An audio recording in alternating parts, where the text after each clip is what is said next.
All right, bonus Whiskey Tribe episode. We're going through the most wish-listed whiskeys across categories, Monday through Friday. By here. whiskey drinkers, not by people who have Googled top 10 bourbons. Yeah, because you know you've been in that situation where there's like a friend or a family member. They mean well, but they know you really are into something. They're really like, I got you a Johnny Walker. Yeah, it's red.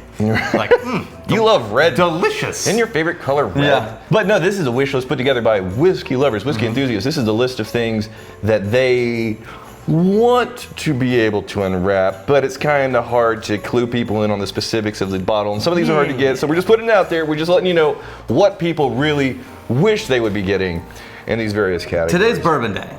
It's Bourbon Day, and these are the most commonly wish-listed things amongst our whiskey lovers in the Whiskey Tribe. On the third day of wish list, the bastards give to me some delicious bourbon whiskey. And this effectively should be called We Love Buffalo Trace Day. Oh, really? Because all 5. Are you kidding me? All 5 are Buffalo Trace bottles. Wow. Oh, well, I had no idea. All 5. Wow. Okay. I'm curious as to how many people realize these are all the same distillery. Yeah, the same distillery, just different warehouses and different mixes of barrels and different ages. Yeah. But and different mash bills. Hold on a second. Different mash bills. Because on Monday we did the Irish episode. Right. Was it? All Middleton. That was all Middleton. Now we're in bourbon, it's all Buffalo Trace. Yeah. Wow. I'm gonna start you with Eagle Rare. Okay. Because Eagle Rare. Rare. Eagle. You're. Do I have to remember your spirit animal for you? But I never project my powers onto these brands. Eagle Rare wishes they could be associated with this. Aged at least 10 years. Okay. But it can be up to 17 years, they said, in the barrel. That is getting pretty long in the tooth for bourbons. Yeah. Because most bourbons are not aged that long. No, but we've got some that are crawling in on the 2-decade to late teens. I know, but I think on average, a well-aged bourbon is floating somewhere around 8 years. Yeah. And then you can get down to 3 and get a lot of flavor. But go ahead. This is a good whiskey, and I think at a bar for just a good quality bourbon, if you're looking for something a little, if they only have bottom shelf and then they have Eagle Rare, that's an easy no-brainer. Good drinking bourbon. Yeah. Now, the contrast to this is going to be Stagg Jr. Stagg Jr. It's like Eagle Rare, but higher proof. Sure. And not as old. They voted up the Stagg Jr. I doubt we have all of the most wish-listed things. Because of the nature of the wish list, right? These are things that are often very hard to get your hands on, often very expensive. I am glad we have Stagg Jr. Yeah. Because this was kind of like a no-holds-barred, toss you around the room kind of whiskey here. Yeah, now what I wish we also had was the George T. Stagg. Oh, real quick though, 66%, yeah. Oh, Stagg Jr. And by the way, what you're drinking is typically between $50 and $300, depending on if a secondary market thought it was too hard to get. 50 is the MSRP. So secondhand market, basically this is like the gray market of people who just buy up stuff and then resell it, which isn't really legal, but sometimes people are so hard up to get their sweet whiskey nectar. Stagg Jr. is going to be in the roughly 60 to 300, 400 range. Ooh, yeah. Right?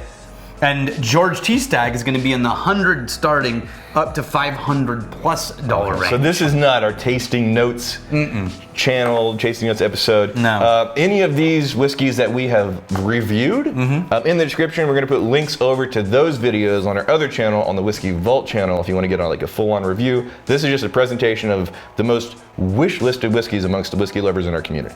Now, the one I wish we had also was the Buffalo Trace William LaRue Weller, which is their weeded bourbon in a roughly like low teens age, right? This is the direction of PAPPY type products. Yeah. I've seen bottles from William LaRue Weller for $800. Why are we still here?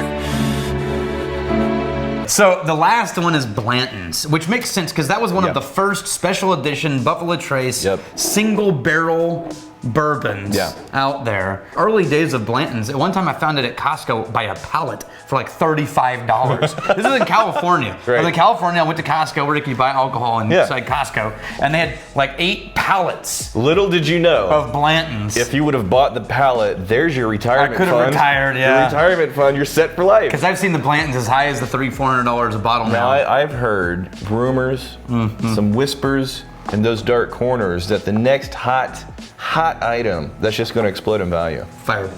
Yes. What are the honorable mentions in bourbon? Okay. I know you had a real one that you're thinking of, but Fireball was funny. It was Fireball. Was it? It was Fireball. No! All right, you magnificent bastards. Thank you to the sponsors who helped us get these episodes off the ground really quickly so you guys can be getting your wish list of whiskeys, hopefully, under that Christmas tree. This episode brought to you by Privacy.com. I didn't know I needed this until I started using this. First, it's basically, if you're doing like a lot of e-commerce shopping, a lot of shopping online, every time you put your credit card information out there at in a store or something, then you're kind of wondering, how secure are they? Privacy.com, it kind of makes that a non-issue. It takes your card information and then it gives you a masked card that's tied to your real card. So there's a few different reasons why it's super, super helpful. Whenever you want to sign up for something, but it forces you into like a recurring billing type of thing, but you just wanted to like try out like a free month or something, you can set a time limit to where you don't have to set reminders to go back and cancel the free month. I was thinking, well, how much is this going to cost? It's free to use. The other thing is, I'm going to get in there and I'm going to have to figure out how to tie cards together. This is very, very simple, very, very intuitive. The third thing is that I needed to invite my resident privacy expert, the most private man in the world. You don't know who I am.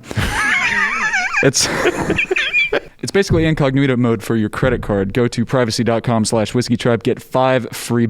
It's free money. I wish I would have had this about a year ago whenever my wife and there was some of that identity theft. Oh, you got scammed. When you don't know where you got scammed, but the privacy.com, the moment something's a little suspicious, it doesn't wipe out everything because it's a masked card. You can set limits on what that card is good for, both time limits and amount limits, and it's very, very helpful and surprisingly easy to use. Honorable mentions. They didn't hit the tippy top of the list, but a lot of people still were wish listing this. The Elijah Craig Barrel Proof. Yeah, that makes sense. Four Roses single barrel is going to be in there. Now, specifically, again, a lot of people that are watching this aren't necessarily into the whiskey scene. Right. This is the barrel proof. Okay. This is like, you can find Elijah Craig very easily. Barrel proof means it's cask strength, it's not diluted down. This is going to be the whiskey straight out of the barrel. Right. Okay. Then you got the BOOKER'S. Yeah, that makes sense. Between BOOKER'S, Baker's, Right. Basil Hayden, There's and Knob Creek. The BOOKER'S, I think, gets more love and attention. Yeah, it does. Between the two,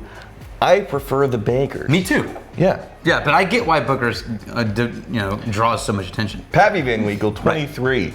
Yeah, Jesus. Good luck finding that one. The PAPPY 23. You know what, though? They're playing the game. I say, Hey, relative. Right? Please find me this How much do you love? $1,000. How much do you love me? Prove it. Prove your love. Old Forester birthday bourbon. Oh yeah, there's a whole range. They release one every year. Yeah, and the Old Forester is a very common bourbon. But again, if you're trying to jangle the balls of that whiskey lover in your life, you can't just go, oh, I'm going to get an Old Forester, that's it. It reminds me of like me telling my grandma or my aunt growing up, hey, I want such and such game. Yeah. And then they get like the wrong game for the wrong console. At least it's a game. And you're like, thanks. Yeah. So we'll be putting links in the descriptions to try and get you pointed in the specific direction that whiskey lover wants you to be pointed in there. And then the final one was Wild Turkey 101. Okay. That's but because it's a classic. It's a classic. It's a classic. It's accessible. Well, and it's cheap. It's cheap compared to all these other things. These are the people that are much more realistic than the PAPPY 23 people. They're just like, look, I'll be fine. Right. This is fine. They don't need a lot of fanfare. It's better than a tie. It's a lot better than a tie. All right, we're gonna see you guys tomorrow with another Wish List of Whiskeys episode. Thumbs up for reasons, because YouTube likes that shit, I guess.